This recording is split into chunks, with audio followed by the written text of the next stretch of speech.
This is the VOA Special English Technology Report.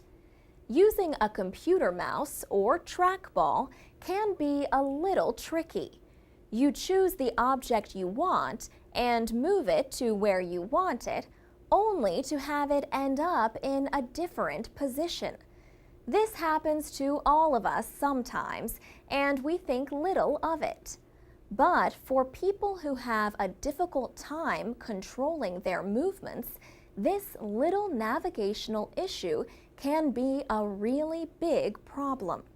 Now, researchers at the University of Washington have developed new cursors that make activating objects easier for people with motor disabilities.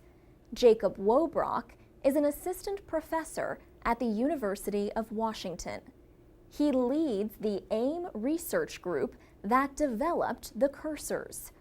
Professor Wobrock says mouse cursor operations are complex processes that assume things about computer users.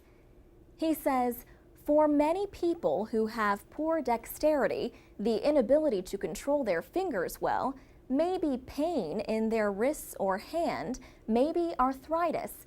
Those assumptions of the average user, they don't hold. The AIM research group has developed two cursors. One is called the pointing magnifier. Professor Wobrock says it uses a large circular cursor instead of the traditional arrow pointer. Users can make the circle as big as they like. When the circle is positioned over the target, everything in the circle appears larger, almost filling the whole screen. This makes it easier for the user to click on the object. Inside that magnified view, the user sees the regular point cursor, the little arrow, and with that, they can click on the target they want, or they can move the target. The AIM research group's pointing magnifier software can be downloaded free from the University of Washington website. AIM is short for Accessible, Interactive, and Mobile.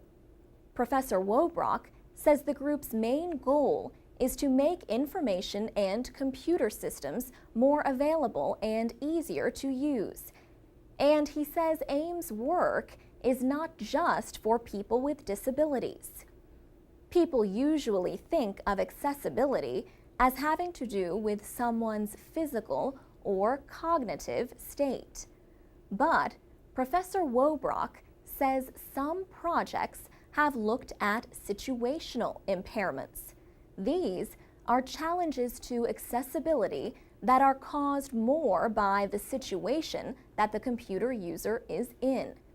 An example of this might be trying to walk and use a small mobile device at the same time. For VOA Special English, I'm Alex Villarreal. MP3s, podcasts, and transcripts of our reports are at voaspecialenglish.com.